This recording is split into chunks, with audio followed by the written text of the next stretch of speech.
Halo sobat semua, selamat datang kembali di channel novel kita. Sebelum kita lanjutkan ceritanya ini, ayo jangan lupa subscribe, like, komen, share, dan nyalakan lonceng notifikasinya agar mendapatkan notifikasi video terbaru ketika Mimin upload videonya. Istri yang dimanja, bab 243, dia harus membayarnya. Kakek Mo mengerutkan kening dan berkata, "Ayo kita makan dulu." Makan siang hari ini sudah diberitahukan sejak pagi kepada semuanya untuk makan bersama. Meskipun kakek Mo sudah pensiun, tetapi dia adalah kepala keluarga Mo. Dia memiliki otoritas dan wewenang dalam keluarga Mo. Setiap orang harus menghormatinya. Tentu saja, selain Ricky Mo. Bahkan kakek Mo pun tidak berdaya terhadap Ricky Mo. Kakek Mo sangat mematuhi adat lama dan menganggap tahun baru adalah hal yang penting. Ketika Amanda Mu datang di pagi hari, kakek Mo mengirim orang untuk mengatakannya kepadanya, hari ini dan besok, jika tidak ada masalah besar, mereka harus makan bersama semua orang di rumah lama.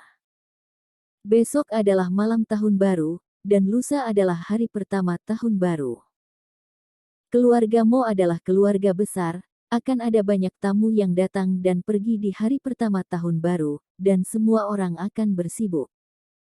Tetapi Peter Si tidak makan di rumah pada siang hari ini. Kakek Mo tentu saja tidak senang. Amanda Mu berpikir dengan sedikit jahat. Jika kakek Mo tahu bahwa Peter Si pergi menjemput Siska Mu keluar dari penjara hari ini, tidak tahu akan semarah apa beliau. Tidak tahu apakah beliau akan marah dan langsung menyuruh orang untuk memukul Peter Si atau tidak. Sampai setelah mereka selesai makan, Peter Si baru bergegas pulang. Kakek.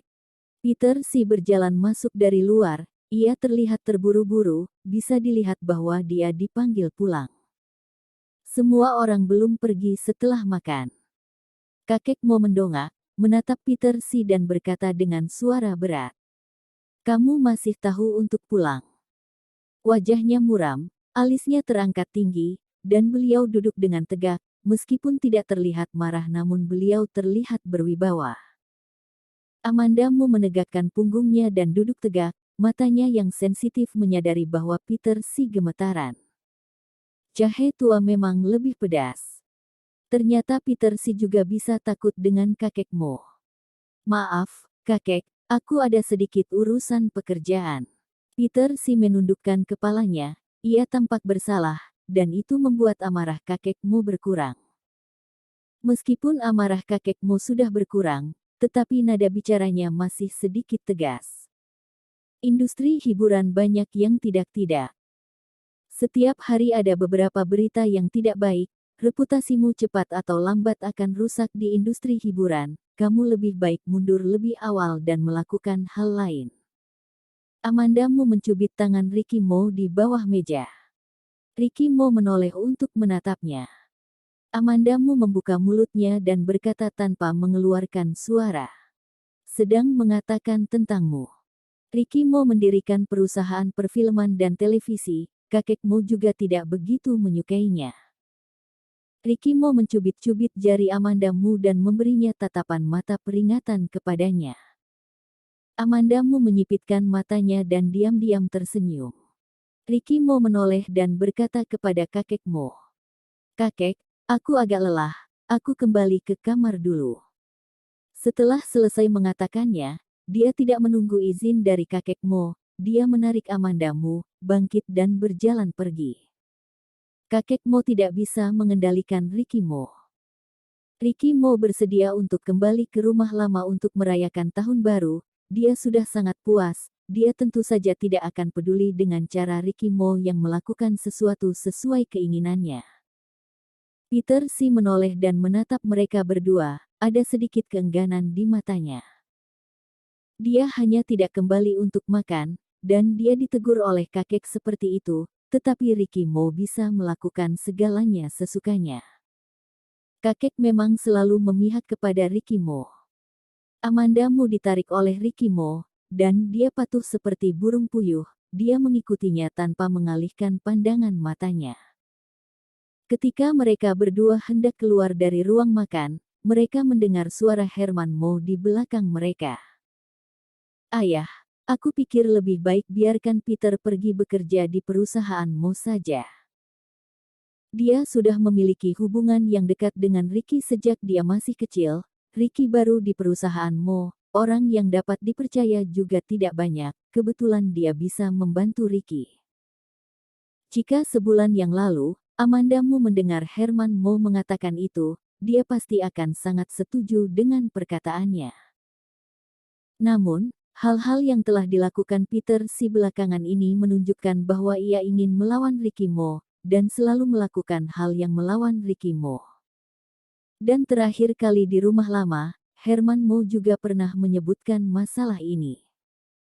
Pada saat itu, perkataan Herman Mo juga hampir bermaksud membiarkan Ricky Mo dan Peter si saling bekerja sama. Dan Herman Mo sudah menunjukkan sikapnya dengan jelas, tetapi tidak disangka Herman Mo hari ini menyebutkannya di hadapan kakek Mo. Bukankah ini menunjukkan bahwa ia ingin menggunakan kakek Mo untuk memaksa Ricky Mo bekerja sama dengan Peter si? Amanda Mo tidak mengerti apa yang dipikirkan Herman Mo. Dalam beberapa tahun terakhir, hubungan antara Ricky Mo dan Herman Mo tidak terlalu baik. Herman Mo tampaknya ingin memperbaiki hubungan mereka berdua. Tetapi kadang-kadang, apa yang dilakukan Herman Mo tidak seperti ingin mencoba memperbaiki hubungannya dengan Ricky Mo. Ricky Mo yang di depannya telah berhenti. Amanda Mo mendongak dan menatapnya, ia melihatnya menoleh. Dia pikir dia akan mengatakan sesuatu, tetapi Ricky Mo hanya melirik Herman Mo dengan dingin. Ketika mereka berdua kembali ke kamar, Ricky Mo melepas mantelnya dan duduk di sofa, matanya terlihat agak kosong, tidak tahu apa yang dia pikirkan, tetapi ia juga seperti tidak memikirkan apa-apa. Amanda Mo bertanya kepadanya, "Apakah kamu sedang memikirkan apa yang ayahmu katakan tadi?" "Bukan." Ricky Mo menggelengkan kepalanya. "Jadi apa yang sedang kamu pikirkan?" Amanda Mo berjalan ke sampingnya dan duduk, dan menatapnya dari samping. Ricky Mo langsung memeluknya ke pelukannya, dagunya diletakkan di dahinya, dan ia berkata dengan lembut, "Bukan apa-apa." "Bohong." Amanda Mo mengulurkan jarinya, dan menekan alisnya yang mengerut, ia menggelengkan kepalanya dan berkata, "Ini telah mengkhianatimu."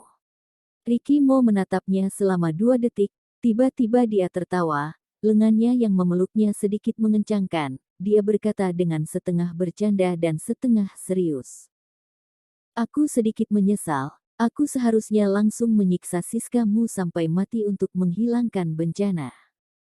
Amanda Mu tertegun, ekspresi wajahnya tiba-tiba berubah. Siska Mu ingin membunuhnya, dia juga membenci Siska Mu, tetapi dia tidak pernah berpikir tentang cara membunuh Siska Mu.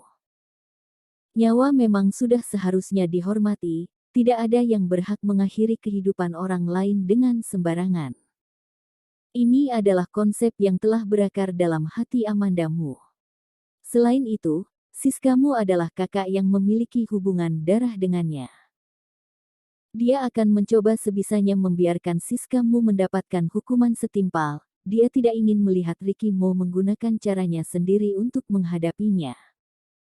"Apakah kamu terkejut?" Ricky Mo mengulurkan tangan dan menyentuh wajah Amanda Mu. "Kamu bukan belum pernah melihatku membunuh orang."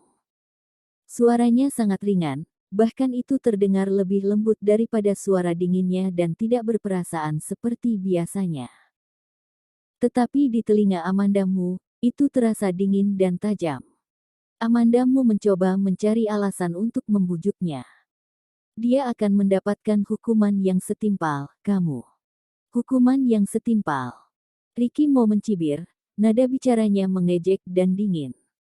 "Hukuman yang seharusnya ia dapatkan adalah dikurung selama 10 hari dan kemudian dibebaskan." "Hanya dikurung selama lebih dari 10 hari saja, bagaimana itu bisa menenangkan amarahnya?" Istri dan anaknya hampir meninggal dibuatnya. Amanda Mu tidak dapat menemukan sesuatu untuk membantahnya. Dia merasa bahwa semuanya tidak seharusnya demikian. Dia juga merasa bahwa hukuman yang diterima Siska Mo terlalu ringan, tetapi dia merasa bahwa Ricky Mo tidak bisa selalu menangani masalah dengan cara yang begitu kejam. Ricky Mo mencium dahinya dan berkata dengan suara yang sedikit dalam. Dia harus membayarnya. Bersambung.